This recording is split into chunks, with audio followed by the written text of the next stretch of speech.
কত বড় বিপদ হোক, যত বড় বিপদ হোক, আগে সেজদায় চলে যান। এইটাই নবীর জীবনী, এইটাই নবীদের সুন্নাহ। বিপদে পড়লেই তারা সেজদা দিত, কারণ নবীজি জানিয়েছেন যখন মানুষ সেজদায় চলে যায় তখন আল্লাহর ওই বান্দার মাঝে কোনো পর্দা থাকে না। আলাইসাল্লাহু বিকাফিন আবদা, আমি কি আমার বান্দার জন্য যথেষ্ট না যে ও মাজারে দৌড়াবে? এখন থেকে এলাকায় যারা আল্লাহ বাদে অন্য কারো কাছে সাহায্যের জন্য দৌড়ান, এক্ষুনি থেমে যান। আল্লাহ কিন্তু আফসোস করছেন, আলাইসাল্লাহু বিকাফিন আবদা, সূরা জুমারের ভেতরে আছে, আমি কি আমার বান্দার জন্য যথেষ্ট না যে ওর জন্য আবার মাজারে মান্নত করা লাগবে? আপনি বলেই দেখেন না কেন, 30 সেকেন্ড 35 সেকেন্ড 1 মিনিটে আপনি সেজদা শেষ করে দেন। আধা ঘন্টা 1 ঘন্টা একটা সেজদায় পড়ে থাকেন, দেখেন দুনিয়ার যত মজা আল্লাহ ওর ভেতরে রেখে দিয়েছে। বাইরের জগতে আমরাও সময় পেতাম না, এখনো পাচ্ছি না ভালো। জেলখানায় 3টা বছরে যেহেতু অন্ধকার প্রকোষ্ঠে এক ঘরের ভেতরে কন্ডেম সেলের ভেতরে তালাবদ্ধ ছিলাম, আমি বাস্তবতায় দেখেছি কোন মানুষ যদি 2টা 3টার সময় উঠে 1 ঘন্টা 1.5 ঘন্টা একটা সেজদায় চোখের পানি ফেলে মনের কথাগুলো বাংলায়ও বলতে পারে। আমি নিজের কথা বলছি, আল্লাহর কসমে যে কোরআন আমার সামনে, যেদিন 45 মিনিট 1 ঘন্টা সেজদায় পড়ে কাঁদতেছি, মনে হচ্ছে দুনিয়ায় স্ত্রী ব্যবহারের চাইতে ওইটা আরাম লাগছে। আপনি করে দেখেন কত আরাম, কত শান্তি আল্লাহ ভেতরে নিয়ে গেছে। সেজদা দেখছে উনি আড়াই সেকেন্ড 3 সেকেন্ড 5 সেকেন্ড 15 সেকেন্ড উঠে পড়ছে, আপনি পাবেন কি? কারণ সেজদায় গেলে মনে হয় যে আল্লাহর কুদরতি পায়ে মানুষ পড়ে আছে। প্রধানমন্ত্রী শেখ হাসিনার কাছে যেভাবে জড়সড় হয়ে আদবের সাথে নড়াচড়া বাদ দিয়ে দাঁড়িয়ে থাকেন, উনি তো তাম পৃথিবীর সব কিছুর মালিক। এরকম বড় মনে করে কেউ যদি ওইরকম দাঁড়িয়ে রুকু দিয়ে সেজদা দিয়ে বলতো, আল্লাহ আমি কিন্তু অসহায় হয়ে পড়েছি, মহান আল্লাহ তখন নিজে ফেরেশতাদেরকে বলতেন এইদিকে তাকা, এই মানুষটাই তোরা তৈরি করতে নিষেধ করেছিলি, দেখ কি আদব, সেজদায় পড়ে কিভাবে কান্নাকাটি করছে। মন থেকে যদি সত্যি মানুষ কিছু বলতে পারে, ওটা কিন্তু আরশে চলে যায়। আমরা মন থেকে বলতে পারি না, অধিকাংশ কাজ হয়ে যায় আমাদের লোক দেখানো, এই জন্য তাসির হয় না ওর ভেতরে। হযরতে সালেহ সেজদায় পড়ে যখন কথাগুলো আবেগ নিয়ে বলছিলেন, আল্লাহর পক্ষ থেকে আদেশ এসেছে, সালেহ ঠিক আছে তুমি রাজি হয়ে যাও, ওদেরকে নিয়ে আসতে বলো, আমি আল্লাহর মুজিজা তোমার মাধ্যমে দেখাবো। ওখান থেকে উট নেমে আসতেছে। এবার আমার শিক্ষা দেওয়ার বিষয় যেটা চলে এসেছে ভালো করে, হাদিহি নাকাতুল্লাহি লাকুম আয়াতান ফাযারুহা তাকুল ফি আরদিল্লাহ ওয়ালা তামাসসুহা বিসুইন ফায়াখুদাকুম আযাবুন আলীম। এটা সূরা আরাফ। এই মাইক কার মাইক? মাইক তো ভালো, খারাপ না, মাইক ভালো আছে, কিন্তু এটা টাঙানো মনে হয় ডিস্টার্ব হচ্ছে। আমি এখান থেকে একেবারে শর্টকাটে একটা শিক্ষা নিয়ে আসার জন্য আয়াতটা পড়লাম, জায়গা মতো এসেছে। আর এখন যদি ডিস্টার্ব করেন, এই চুপ করেন, শোনা যাচ্ছে নাকি? যতটুকু শোনা যাচ্ছে ভালো করে পয়েন্টটা শুনেন। কত মানুষ বসে আছে দেখছেন না? এখানে কত আলেম ভেতরে ভেতরে আছে, আপনি টের পাচ্ছেন না? চেহারা আমার অনেকের চেনা আমি দেখতে পাচ্ছি। দেখেন কি সুন্দর করে তারা বোঝার চেষ্টায় আছে। আল্লাহ তাআলা বলেন, হাদিহি নাকাতুল্লাহ, হে সালেহ জাতির লোককে জানিয়ে দাও, এটা কিন্তু আল্লাহর উষ্ঠি, আয়াতান এটা আল্লাহর নিদর্শন। এটা কি বলেন বলেন? আয়াত মানে নিদর্শন, এটা আল্লাহর একটা সৃষ্টি, আল্লাহ পাঠিয়েছেন। ওয়ালা তামাসসুহা বিসুইন ফায়াখুযাকুম ফাযারুহা তাকুল ফি আরদিল্লাহ, এর জমিনে ছেড়ে দাও, যেখানে ইচ্ছা যাবে, যা ইচ্ছা খাবে, কিন্তু সাবধান, খারাপ কোনো ইচ্ছা উদ্দেশ্য নিয়ে এই গোষ্ঠীর কাছে আসবা না। যদি আসো ফায়াখুযাকুম আযাবুন আলীম, এই যে আসো যদি, তাহলে সীমা লঙ্ঘন হবে। তখন আল্লাহর আযাব তোমাদেরকে ধরবে। হযরতে সালেহ ঘোষণা দেওয়ার পরে উঠ যেখানে যায়, যেখানে ইচ্ছা যায়, যা ইচ্ছা খায়। হাজার হাজার বছর আগে নাই উষ্ঠি আল্লাহ পাঠিয়েছিলেন, ১৫০০ বছর আগে যেটা পাঠিয়েছেন আয়াত হিসাবে, নিদর্শন হিসাবে, পৃথিবীর শ্রেষ্ঠ নিদর্শন, তার নাম কোরআন। কথা বলে না কেন? হযরতে সালের যে উষ্ঠি ওটা বিদায় নিয়েছে, ওর কার্যকারিতা মুজিজা শেষ হয়ে গেছে। হযরতে মুসাকে আল্লাহ লাঠি দিয়েছিলেন, উনি কবরে গেছে, লাঠিরও কার্যকারিতা শেষ হয়ে গেছে। এখন আর মিশরের জাদুঘরে ওই লাঠি ছেড়ে দিলে সাপ হয় না। কথা বলেন। হযরতে ঈসা নবী বিদায় নিয়েছে, উনি মারা যাননি, উনি আসমানে আছে, আসবে কিয়ামতের আগে। উনি যেমন হাত দিলে চোখ ভালো হয়ে যেত মানুষের, অন্ধ কুষ্ঠ রোগী ভালো হয়ে যেত, এখনো হযরতে ঈসা নেই, এজন্য কেউ চোখের উপরে আর হাত দিলে চোখ ভালো হয় না।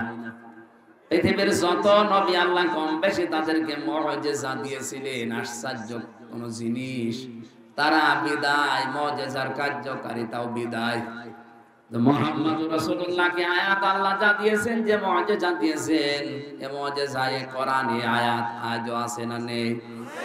কিয়ামত পর্যন্ত থাকবে। এই কোরআন যেখানে ইচ্ছা যাবে, যেখানে ইচ্ছা যাবে, যা ইচ্ছা করবে। কথা বলে না কেন? উষ্ঠিকে আল্লাহ বলেছিলেন এরা আমার উষ্ঠি, তাকুল ফি আরদিল্লাহ, এটা জমিনে খেয়ে বেড়াবে, সাবধান, যা খাবে, যেখানে যাবে কিছু বলতে পারবা না, কারণ জমিন আমি আল্লাহ, এই উষ্ঠিও আমি পাঠিয়েছি।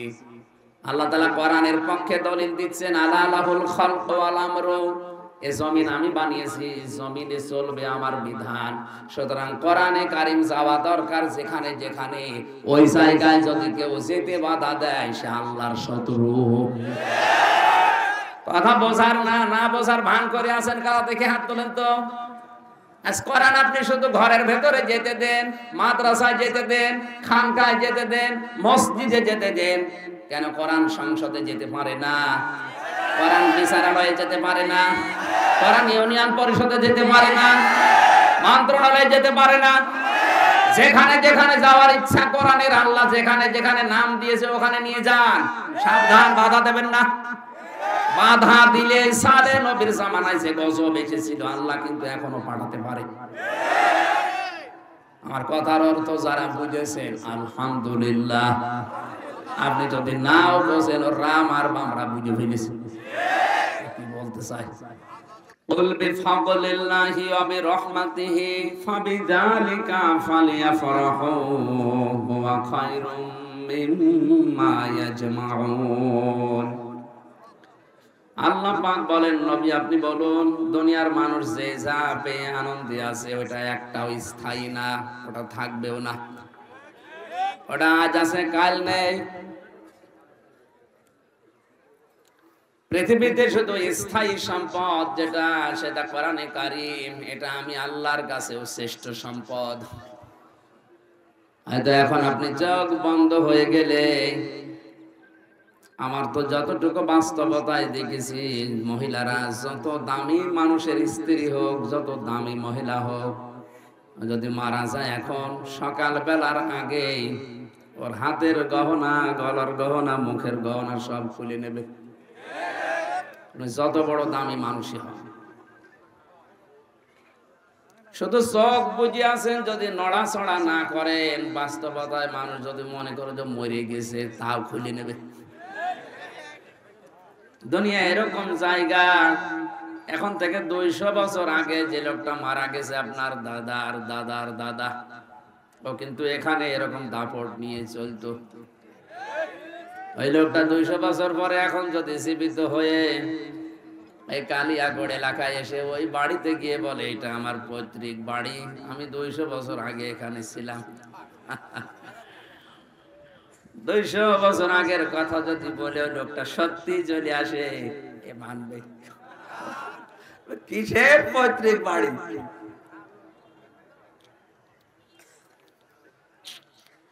অথচ বিশাল সম্পদ, কিন্তু তার অধিকার ছিল, সেই বানিয়েছিল কষ্ট করে। আল্লাহ পাক এই সমস্ত দিকে তাকিয়ে জানিয়েছে আমাল হায়াতুদ দুনিয়া ইল্লা মাতাউল গুরুর। সূরা আলে ইমরান 4 নাম্বার পারার 13 নাম্বার পৃষ্ঠার 13 নাম্বার লাইনের 185 নাম্বার আয়াতের শেষের দিকে আছে, এই পৃথিবীর জীবনটা ধোঁকাবাজি, খেল তামাশা, রং তামাশা ছাড়া আর কিছু না। দুনিয়ার সব মানুষই ধোঁকায় পড়ে আছে।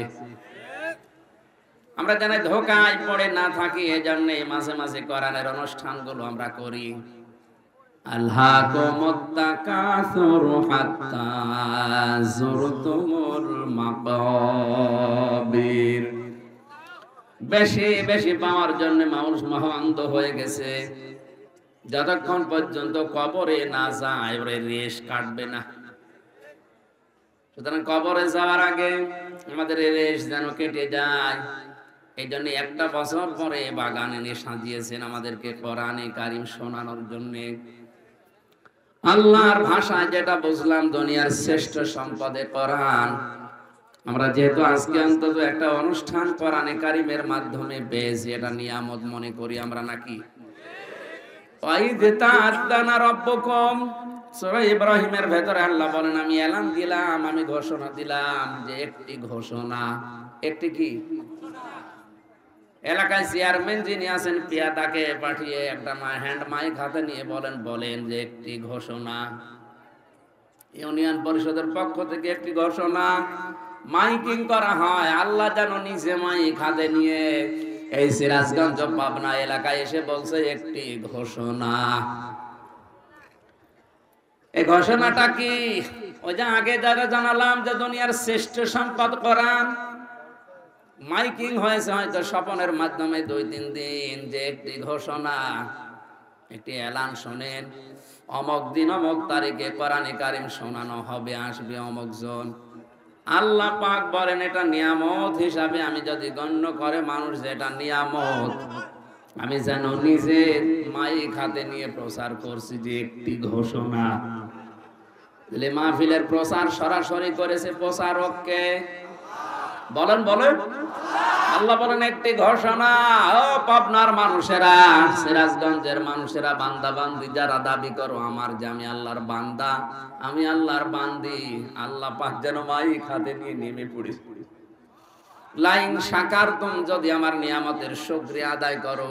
সবাই স্বীকার করলাম এটা একটা নিয়ামত। এটা প্রতিদিন আসে, 1 বছর পরে আজকে এসেছে। এটা যদি নিয়ামত মনে করো, কারণ এখানে আসা বসা, শ্বাস প্রশ্বাসে নিঃশ্বাসে তোমার নেকি হচ্ছে।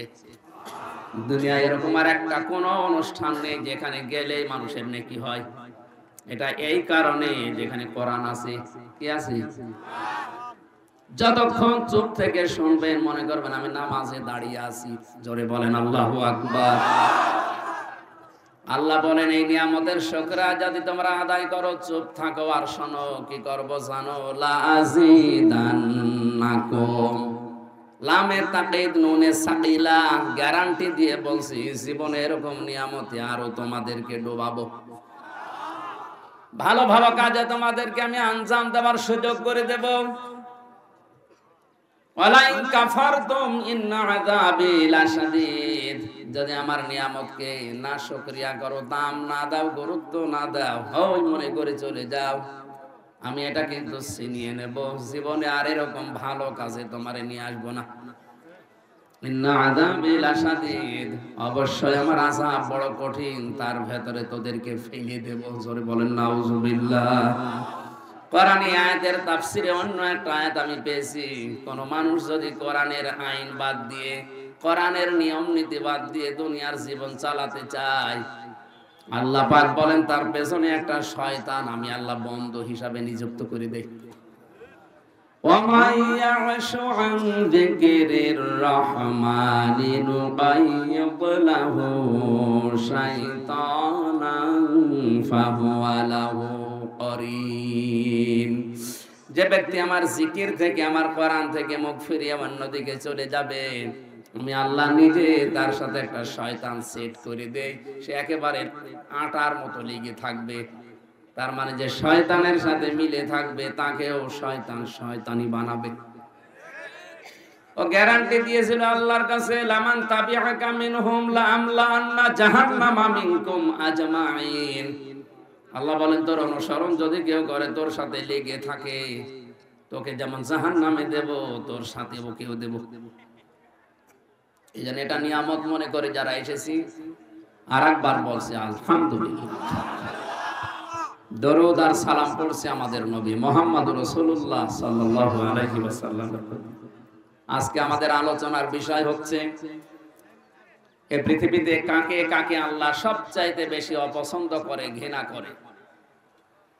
বাংলাদেশে যারা আওয়ামী লীগ করে, প্রধানমন্ত্রী শেখ হাসিনা যদি কালকে ঘোষণা দেয় যে এই দেশে আমি অমুক অমুক অমুককে সবচাইতে বেশি ঘৃণা করি, এদেশে আওয়ামী লীগ যারা করে তারা তাকে ভালোবাসবে? আসতে বলে। বিএনপি যারা করে, খালেদা যদি কালকে ঘোষণা দেয় যে এই দেশে অমুক অমুককে আমি সবচাইতে বেশি ঘৃণা করি, বিএনপি যারা করে ও যদি ধানের শীষ নিয়েও দাঁড়ায় ভোট দেবে। পৃথিবীর রাজনৈতিক ক্ষমতা টিকানোর জন্য একটা দল আপনি করেন, এই কারণে যদি আপনার নেত্রীর কথা, নেতার কথা এত বেশি মূল্যায়ন করেন, একটু ভাবেন তো বিবেক দিয়ে। তামাম দুনিয়ার মালিক যিনি, তিনি ঘোষণা দিচ্ছে পৃথিবীর এই এই এই মানুষকে আমি আল্লাহ ঘৃণা করি। তাহলে আমরা যারা তার বান্দা দাবি করছি, আমাদেরও আমার আল্লাহর এই কথা চিন্তা ভাবনা করে তাকে ঘৃণা করার দরকার আছে না? আমি ৭৭ প্রকার পেয়েছি পুরা কোরআনে, যতটুকু আমার আয়ত্ত আছে সময় কভার করে কণ্ঠ যদি সাপোর্ট দেয় আমি বলতে থাকবো, আপনি লিখে নেবেন। একটা একটা করে কোরআনে কারিমে আয়াত এবং হাদিস সেট করে বাস্তবতার সাথে আমরা মিলাবো, দেখি আল্লাহ আসলে কাদেরকে ঘৃণা করে, ওদের ভেতরে আবার আমি পড়ে গেলাম নাকি। সূরা বাকারার ১৯০ নম্বর আয়াত আমরা পড়েছি। জবান খুলে কোরআনের সোনালী আয়াত পড়েন, যেন প্রতিটি অক্ষরে 10টা করে নেকি হয়। আউযু বিল্লাহি মিনাশ শাইতানির রাজিম। বিসমিল্লাহির রহমানির রহিম। ওয়াকাতিলু ফি সাবিলিল্লাহিল্লাযীনা ইউকাতিলুনাকুম ওয়া লা তা'তাদু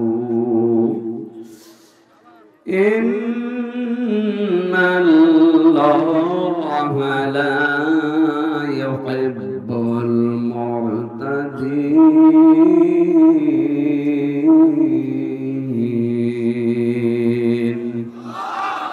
সাদাকতা ইয়া রাব্বানা, আমার আল্লাহ যা বলেছে সত্য বলেছে। সূরা বাকারা 286টা আয়াত আছে, 40টা রুকু আছে, মাত্র একটা আয়াত পড়েছি আমি।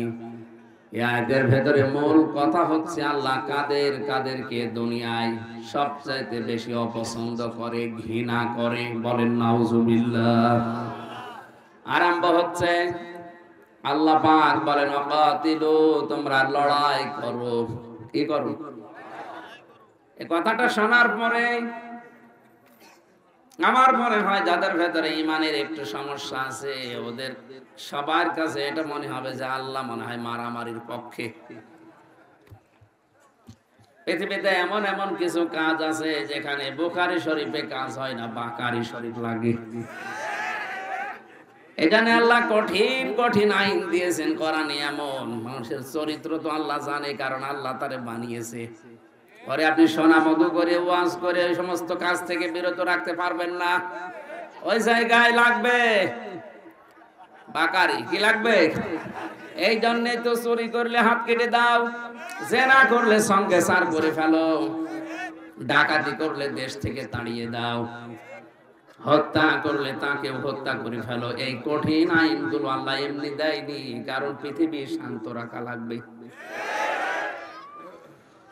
এই দেশে কোরআনের পাখিরা 50 বছর ধরে সুদের বিরুদ্ধে কথা বলেছে, কোরআন দিয়ে হাদিস দিয়ে, আজও দেশে বলতে আছে।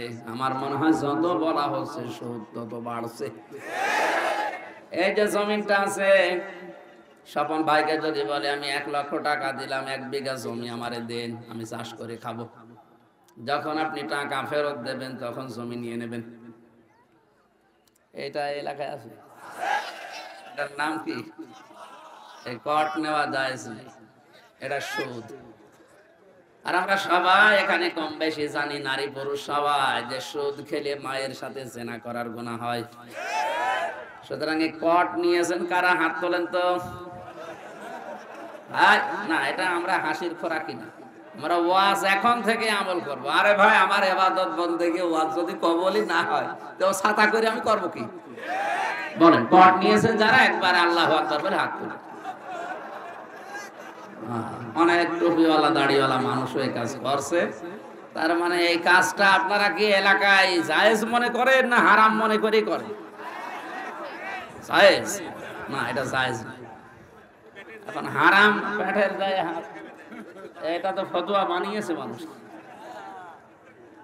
যে জান বাঁচানো ফরজ, জান বাঁচানোর জন্য মিথ্যা কথা বলা জায়েজ আছে। কে বলেছে আপনাকে ফতোয়া? আপনি কি নতুন নতুন ইসলাম বানাবেন? না, পেটের দায় বলেন আর যে যায় দায় বলেন হবে না। হারাম কাজে যাওয়া যাবে না, অন্য কোনো পন্থা অবলম্বন করা লাগবে। এটা জায়েজ করার জন্য যে সূরতগুলো আছে ওইগুলো করেন।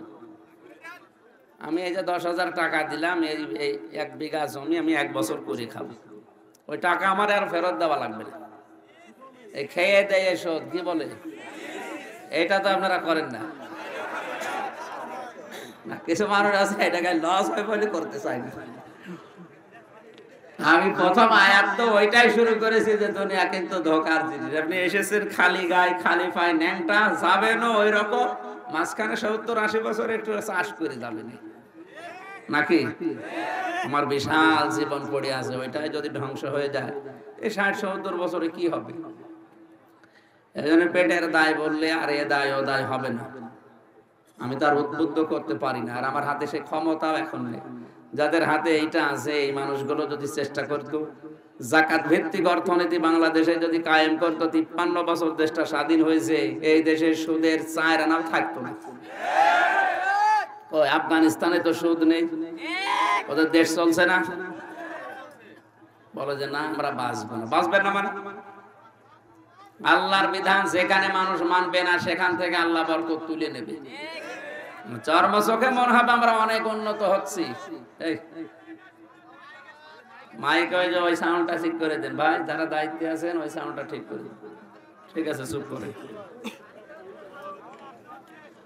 আমার ভাইরা, আমি মাসলাটা বলার জন্য পর্যন্ত গিয়েছিলাম, এবার আমি তাফসিরে প্রবেশ করছি। ফাকাতিলু ফি সাবিলিল্লাহ, তোমরা লড়াই করো, সংগ্রাম করো, হত্যা করো, কতল করো আল্লাহর রাস্তায়। এই শব্দটার ব্যাখ্যা করতে গিয়ে আমার মনে হচ্ছে আল্লাহ কতলের পক্ষে, মারামারির পক্ষে। এই কারণে উনি পক্ষে কথা বলেছেন, কারণ দুনিয়ার মানুষের চরিত্র উনি জানে। পুলিশগুলো মানুষকে ডান্ডা দিয়ে ঠান্ডা করে এমনিতে না, কিছু মানুষের চরিত্র ওই রকমই। জেলখানায় 3টা বছরে আমি বাস্তবতা অনেক কিছু দেখেছি। এমন এমন মানুষ জেলে আছে 30 বছর 32 বছর জেল খাটছে, ওর কোনো পরিবর্তন নেই। ও আগে যা ছিল এখন তার চাইতে আরো বেশি হয়েছে, এখন হয়েছে টপ টেরর টিটি। যতদিন না মরবে ততদিন ওর বের হওয়ার কোনো চান্স নেই। বড় বড় আসামির সাথে আমি দেখেছি, বাংলাদেশে ওদের মতো আসামি আর নেই। যাদের নাম নিয়ে সিনেমা তৈরি হতো এদেশে, সুইডেন আসলাম কে এ লোক 27 বছর আছে, নায়ক মান্না একটা তৈরি করেছিল না সিনেমা, আসলাম ভাই, এই সেই লোক। ওর জীবনটা পুরা কাহিনীতে তুলে ধরেছে কি করে ও সুইডেন আসলাম হয়েছে। এইরকম বড় বড় আসামি ওই জায়গায় আছে, ওইটা হাই সিকিউরিটি জেল। তো মানুষগুলো দেখেছি ওখানে লেখা আছে গেটে যে এটা মানুষের সংশোধনাগার, মানুষ সংশোধন হয় এখান থেকে। সংশোধন করার জন্য যেটা দরকার ওইটা ওই জায়গায় ওরকম ওপেন ভাবে চলে না। ওখানে যদি মানুষ যারা আসামি হয়ে যায়, বলতো আপনার মার্ডার মামলায় মনে করেন 30 বছর জেল, যদি আপনি কোরআন মুখস্থ করে 5 ওয়াক্ত নামাজ আদায় করে তাহাজ্জুদ পড়ে আপনার আচরণ দিয়ে প্রমাণ করতে পারেন যে আপনি ভালো হয়ে যাচ্ছেন, 30 বছর না আপনারে 5 বছর পরে বের করে দেওয়া হবে। আমার মনে হয় 1,10,000 আসামি আছে দেশে, প্রায় 1 লাখ মানুষে হাফেজ হয়ে দিত। ভেতরে ভেতরে যদি জমার মসজিদ চালু করে জোহর আসর মাগরিব এই নামাজগুলো পড়ার ব্যবস্থা করে দিত, ওই সেই ব্রিটিশের যে নিয়ম চলছে ওইটা, এই নিয়ম নীতিগুলো ভেতরে যদি সংশোধনাগার সত্যি এভাবে তৈরি করতো, মানুষ আসলে ভালো হওয়ার সিস্টেম ওই জায়গায়। কারণ কোনো কাজ নেই, কাম নেই, শুধু 24 ঘন্টা বসে থাকা।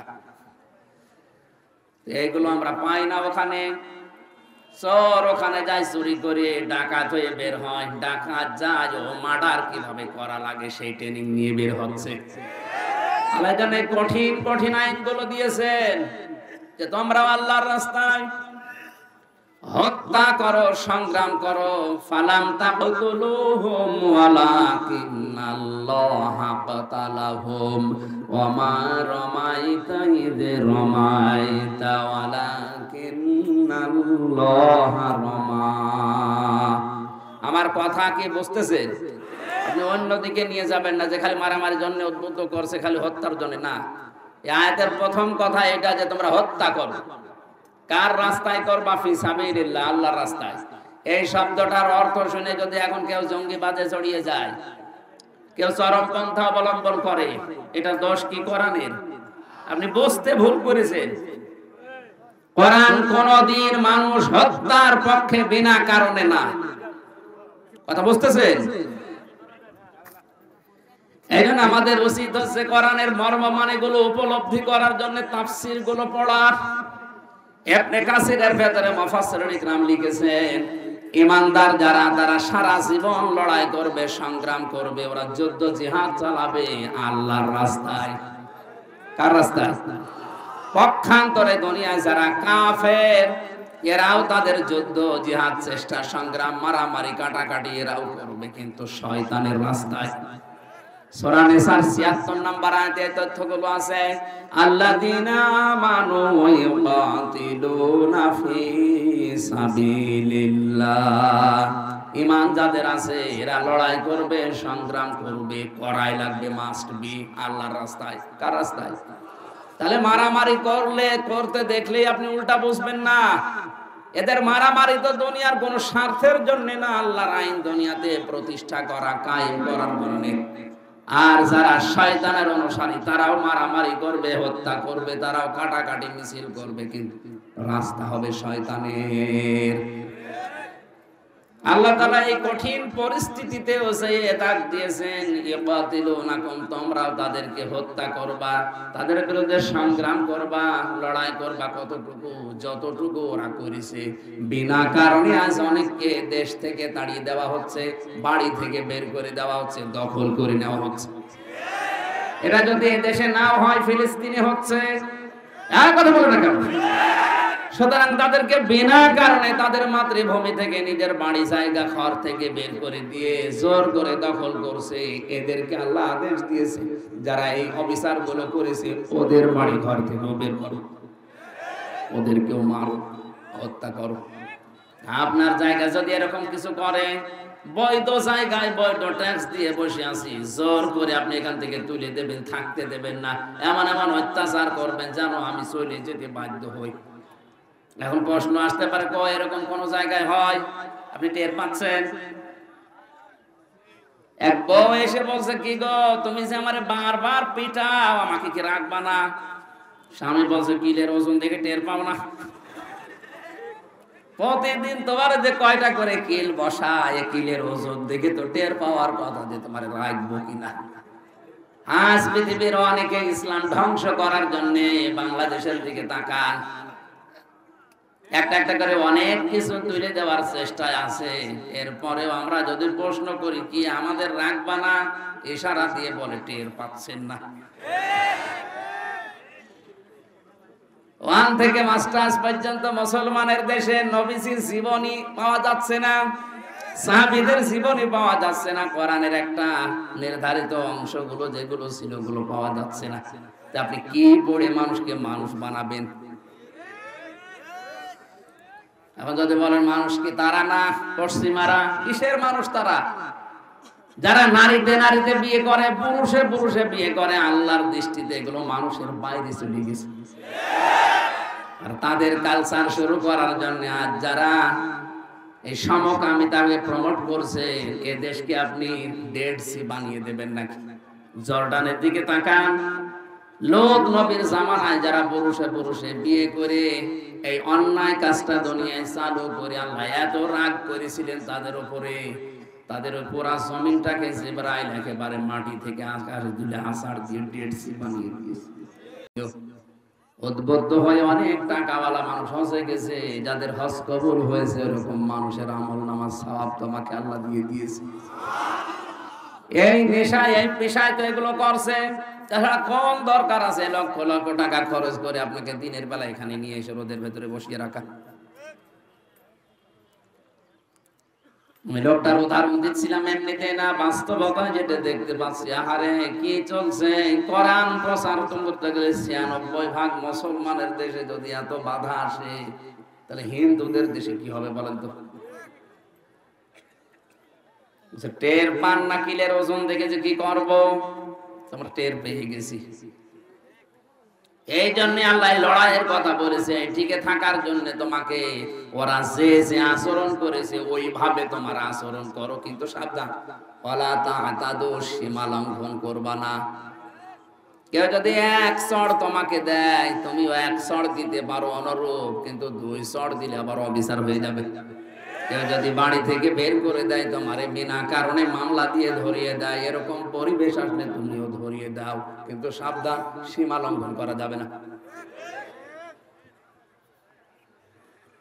ওনা তা'তাদু দিলেন কেন? জিহাদের ময়দানে গিয়েও যদি কেউ যুদ্ধ করছে, জিহাদ চালাচ্ছে, এমন সময় যদি সীমা লঙ্ঘনের সময় আসে না, সীমা লঙ্ঘন করা যাবে না। এটা খুব খারাপ জিনিস। বিশ্ব নবী মুহাম্মদ রাসূলুল্লাহকে পুরা কোরআনে আল্লাহ যে নির্দেশগুলো বেশি দিয়েছেন তার ভিতরে এটা একটা। হে নবী, আমি কিন্তু সীমা লঙ্ঘনকারীকে পছন্দ করি না। ইন্নাল্লাহা লা ইউহিব্বুল মু'তাদিন, যারা সীমা লঙ্ঘন করে, ক্রস করে চলে যায় বর্ডার, তাদেরকে আমি আল্লাহ পছন্দ করি না। কে বলছেন? এ দুনিয়ায় যত মানুষ বিদায় নিয়েছে নিকৃষ্ট ভাবে, পুরা কোরআনে তাদের জীবনী আল্লাহ তুলে দিয়েছে। নূহ নবী আলাইহিস সালাম, কথা বলেন না কেন? হযরত নূহর জাতির প্রতি আল্লাহ যে ধ্বংস গজব পাঠিয়েছিলেন, তারা কিন্তু সীমা লঙ্ঘন করেছিল আল্লাহর নবীর দাওয়াত পাওয়ার পরেও। হযরত হুদ আলাইহিস সালাম, তার জামানার লোকেরা সীমা লঙ্ঘন করেছিল। হযরত সালেহ আলাইহিস সালাম, তার সীমা লঙ্ঘন করেছিল জাতির লোকেরা। আল্লাহর নিদর্শন আনতে বলেছে, আল্লাহ পাঠিয়েছে, কিন্তু নিদর্শন পাওয়ার পরে দেখার পরও মানে না, আরো সীমা লঙ্ঘন করে ফেলেছে। হযরত শুআয়ব আলাইহিস সালামের জামানার লোকেরাও সীমা লঙ্ঘন করেছিল। পুরা কোরআনে আল্লাহ এই ঘটনাগুলো তুলে দিয়েছে খেলা করার জন্য না, শিক্ষা নেওয়ার জন্য। وَإِلَى ثَمُودَ أَخَاهُمْ صَالِحًا قَالَ يَا قَوْمِ اعْبُدُوا اللَّهَ مَا لَكُمْ مِنْ إِلَٰهٍ غَيْرُهُ। একটু ভালো করে শুনবে, এখানে শিক্ষা আছে। স্মরণ করো ওই সময়ের কথা যখন আমি সালেহকে, তার বংশ, তার ভাই, তার এলাকার মানুষ যারা ছিল তাদের কাছে পাঠালাম। হযরতে সালেহ তিনি আল্লাহর যে আসমানি কিতাব ওই সময় ছিল সহিফা, হাতে নিয়ে বললেন, জাতির লোকেরা, আমি তোমাদেরকে এমন একটা দিনের ভয় দেখাচ্ছি যেই দিনে বেচা কিনা চলবে না, আল্লাহ ছাড়া কোনো মাবুদ নেই, এই কথাটা স্বীকার করে নাও। কথাটা বলার পরেই তারা কিন্তু প্রশ্নের পরে প্রশ্ন তুলেছে, তুমি যদি নবী হও, আমাদের মতো মানুষ হইলে কেন? ওই জামানার মানুষেরা মনে করতো নবী যারা এরা আমাদের মতো মানুষ হবে না, নবী ছাড়া এরা বিয়ে শাদী করবে না, এরা রাজনীতি করবে না। আজ অনেক মানুষের ভেতরে ওই কাফেরদের ধারণা ঢুকেছে, যে মাওলানা যারা এরা কেন বিয়ে শাদী করবে, এরা রাজনীতি করবে। আরে এই ধারণা তো কাফেরদের। قد جاءتكم بينة من ربكم, অবশ্যই তোমাদের কাছে তোমাদের রবের পক্ষ থেকে স্পষ্ট দলিল আর প্রমাণ এসে গেছে, তোমরা মেনে নাও। এই যে সহিফা দেখালেন, তারা বলছে এই সহিফা আমরা মানি না, আমরা একটা জিনিস দেখতে চাই, যদি দেখাতে পারেন তাহলে মেনে নেব আপনারে। কি? এই যে বিশাল পাহাড়, এই পাহাড়ের উপরে যে অস্থির বড় একটা পাথর আছে, ওই পাথরের ভেতর থেকে 10 মাস 10 দিনের গর্ভবতী একটা উটের বাচ্চা বের করে নিয়ে আসা লাগবে। নবীরা কোনো বিপদে পড়লে আগে নামাজে যেতেন, কিসে? আগে সেজদা দিয়ে বলতেন আল্লাহ তুমি দেখো আমি কি করব এখন। আর আমরা নবীর উম্মতেরা বিপদে পড়লে আগে মাজারে দৌড়াই। কোন মাজারে না, কোন বাবার কাছে না, কত বড় বিপদ হোক, যত বড় বিপদ হোক, আগে সেজদায় চলে যান। এইটাই নবীর জীবনী, এইটাই নবীদের সুন্নাহ। বিপদে পড়লেই তারা সেজদা দিত, কারণ নবীজি জানিয়েছেন যখন মানুষ সেজদায় চলে যায় তখন আল্লাহর ওই বান্দার মাঝে কোনো পর্দা থাকে না। আলাইসাল্লাহু বিকাফিন আবদা, আমি কি আমার বান্দার জন্য যথেষ্ট না যে ও মাজারে দৌড়াবে? এখন থেকে এলাকায় যারা আল্লাহ বাদে অন্য কারো কাছে সাহায্যের জন্য দৌড়ান, এক্ষুনি থেমে যান। আল্লাহ কিন্তু আফসোস করছেন, আলাইসাল্লাহু বিকাফিন আবদা, সূরা জুমারের ভেতরে আছে, আমি কি আমার বান্দার জন্য যথেষ্ট না যে ওর জন্য আবার মাজারে মানত করা লাগবে? আপনি বলেই দেখেন না কেন, 30 সেকেন্ড 35 সেকেন্ড 1 মিনিটে আপনি সেজদা শেষ করে দেন, আধা ঘন্টা 1 ঘন্টা একটা সেজদায় পড়ে থাকেন, দেখেন দুনিয়ার যত মজা আল্লাহ ওর ভেতরে রেখে দিয়েছে। বাইরের জগতে আমরাও সময় পেতাম না, এখনো পাচ্ছি না ভালো। জেলখানায় 3টা বছরে যেহেতু অন্ধকার প্রকোষ্ঠে এক ঘরের ভেতরে কন্ডেম সেলের ভেতরে তালাবদ্ধ ছিলাম, আমি বাস্তবতায় দেখেছি কোন মানুষ যদি 2টা 3টার সময় উঠে 1 ঘন্টা 1.5 ঘন্টা একটা সেজদায় চোখের পানি ফেলে মনের কথাগুলো বাংলায়ও বলতে পারে। আমি নিজের কথা বলছি, আল্লাহর কসমে যে কোরআন আমার সামনে, যেদিন 45 মিনিট 1 ঘন্টা সেজদায় পড়ে কাঁদতেছি, মনে হচ্ছে দুনিয়ায় স্ত্রী ব্যবহারের চাইতে ওইটা আরাম লাগছে। আপনি করে দেখেন কত আরাম, কত শান্তি আল্লাহর ভেতরে রেখেছে। সেজদা দেখছে উনি 2.5 সেকেন্ড 3 সেকেন্ড 5 সেকেন্ড 15 সেকেন্ড উঠে পড়ছে, আপনি পাবেন কি? কারণ সেজদায় গেলে মনে হয় যে আল্লাহর কুদরতি পায়ে মানুষ পড়ে আছে। প্রধানমন্ত্রী শেখ হাসিনার কাছে যেভাবে জড়সড় হয়ে আদবের সাথে নড়াচড়া বাদ দিয়ে দাঁড়িয়ে থাকেন, উনি তো তাম পৃথিবীর সব কিছুর মালিক। এরকম বড় মনে করে কেউ যদি ওইরকম দাঁড়িয়ে রুকু দিয়ে সেজদা দিয়ে বলতো আল্লাহ আমি কিন্তু অসহায় হয়ে পড়েছি, মহান আল্লাহ তখন নিজে ফেরেশতাদেরকে বলতেন এইদিকে তাকা, এই মানুষটাই তোরা তৈরি করতে নিষেধ করেছিলি, দেখ কি আদব, সেজদায় পড়ে কিভাবে কান্নাকাটি করছে। মন থেকে যদি সত্যি মানুষ কিছু বলতে পারে ওটা কিন্তু আরশে চলে যায়। আমরা মন থেকে বলতে পারি না, অধিকাংশ কাজ হয়ে যায় আমাদের লোক দেখানো, এই জন্য তাসির হয় না ওর ভেতরে। হযরতে সালেহ সেজদায় পড়ে যখন কথাগুলো আবেগ নিয়ে বলছিলেন, আল্লাহর পক্ষ থেকে আদেশ এসেছে, সালেহ ঠিক আছে তুমি রাজি হয়ে যাও, ওদেরকে নিয়ে আসতে বলো, আমি আল্লাহর মুজিজা তোমার মাধ্যমে দেখাবো। ওখান থেকে উট নেমে আসতেছে। এবার আমার শিক্ষা দেওয়ার বিষয় যেটা চলে এসেছে ভালো করে, হাদিহি নাকাতুল্লাহি লাকুম আয়াতান ফাযারুহা তাকুল ফি আরদিল্লাহ ওয়ালা তামাসসুহা বিসুইন ফায়াখুদাকুম আযাবুন আলীম। এটা সূরা আরাফ। এই মাইক কার মাইক? মাইক তো ভালো, খারাপ না, মাইক ভালো আছে, কিন্তু এটা আঙানো মনে হয় ডিস্টার্ব হচ্ছে। আমি এখান থেকে একেবারে শর্টকাটে একটা শিক্ষা নিয়ে আসার জন্য আয়াতটা পড়লাম, জায়গা মতো এসেছে। আর এখন যদি ডিস্টার্ব করেন, এই চুপ করেন, শোনা যত আছে নাকি? যতটুকু শোনা আছে ভালো করে পয়েন্টটা শুনেন। কত মানুষ বসে আছে দেখছেন না? এখানে কত আলেম ভেতরে ভেতরে আছে, আপনি টের পাচ্ছেন না? চেহারা আমার অনেকের চেনা আমি দেখতে পাচ্ছি। দেখেন কি সুন্দর করে তারা বোঝার চেষ্টায় আছে। আল্লাহ তাআলা বলেন, হাদিহি নাকাতুল্লাহ, হে সালে জাতির লোককে জানিয়ে দাও এটা কিন্তু আল্লাহর উষ্ঠি। আয়াতান, এটা আল্লাহর নিদর্শন। এটা কি বলেন বলেন? আয়াত মানে নিদর্শন। এটা আল্লাহর একটা সৃষ্টি, আল্লাহ পাঠিয়েছেন। ওয়ালা তামাসসুহা বিসুইন ফায়াখুযাকুম ফাযারুহা তাকুল ফি আরদিল্লাহ, এর জমিনে ছেড়ে দাও, যেখানে ইচ্ছা যাবে, যা ইচ্ছা খাবে, কিন্তু সাবধান, খারাপ কোন ইচ্ছা উদ্দেশ্য নিয়ে এই গোষ্ঠীর কাছে আসবা না। যদি আসো ফায়াখুযাকুম আযাবুন আলীম, এই যে আসো যদি, তাহলে সীমা লঙ্ঘন হবে, তখন আল্লাহর আযাব তোমাদেরকে ধরবে। হযরতে সালেহ ঘোষণা দেওয়ার পরে যেখানে যায়, যেখানে ইচ্ছা যায়, যা ইচ্ছা খায়। হাজার হাজার বছর আগে নাই গোষ্ঠী আল্লাহ পাঠিয়েছিলেন, ১৫০০ বছর আগে যেটা পাঠিয়েছেন আয়াত হিসাবে, নিদর্শন হিসাবে, পৃথিবীর শ্রেষ্ঠ নিদর্শন, তার নাম কোরআন। কথা বলে না কেন? হযরতে সালের যে গোষ্ঠী, ওটা বিদায় নিয়েছে, ওর কার্যকারিতা মুজিজা শেষ হয়ে গেছে।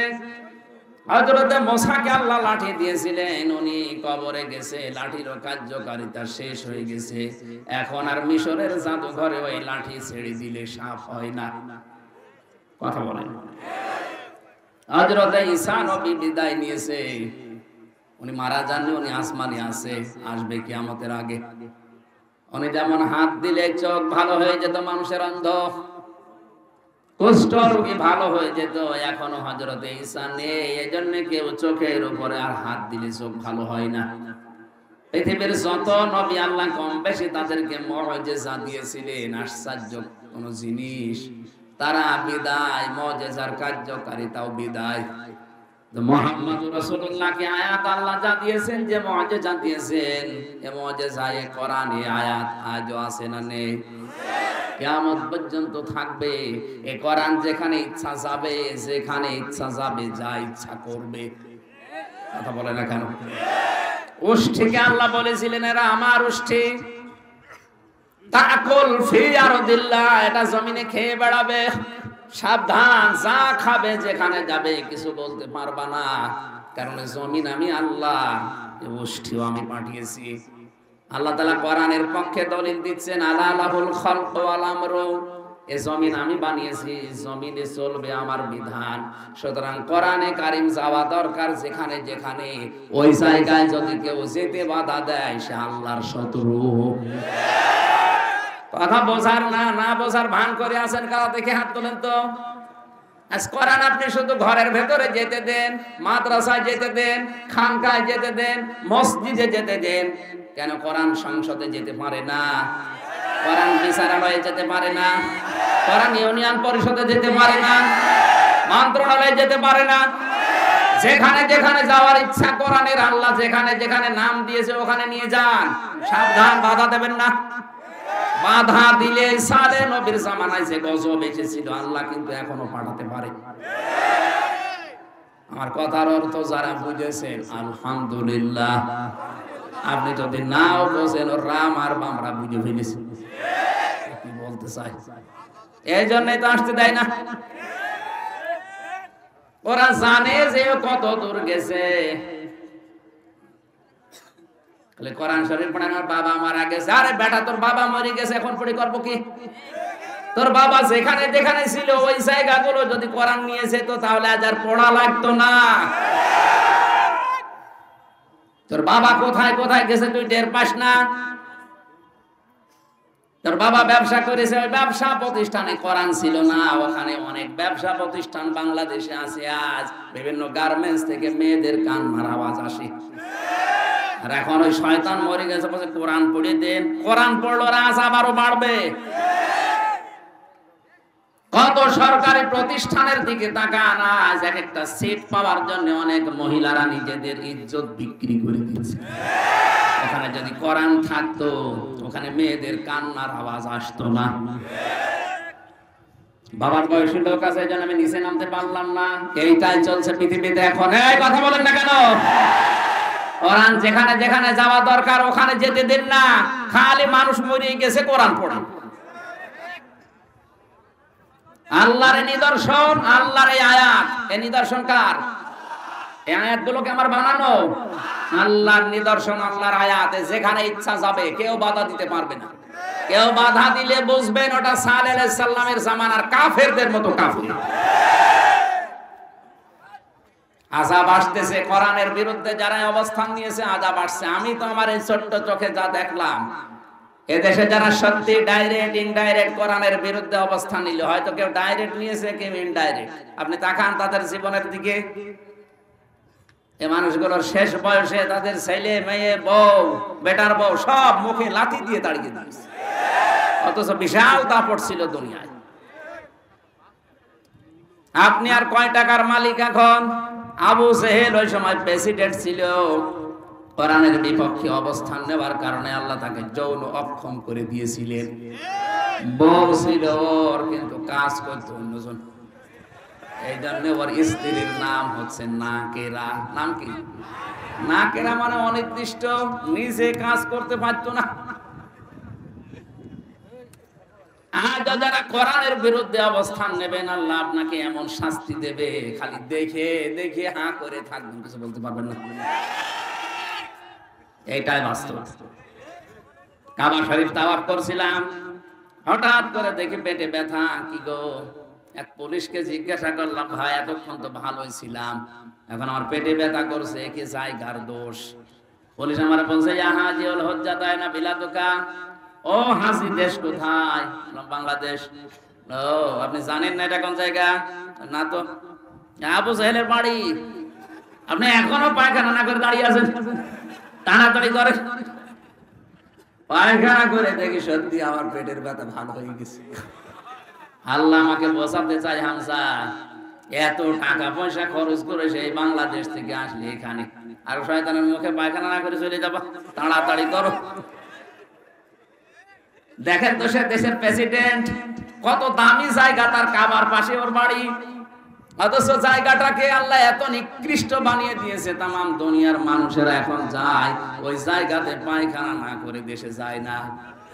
কোরআনের বিরুদ্ধে আমি ডাইরেক্ট বলছি, যারা যে অবস্থান নিয়েছে, কেউ ডাইরেক্ট নিয়েছে, কেউ ইনডাইরেক্ট নিয়েছে।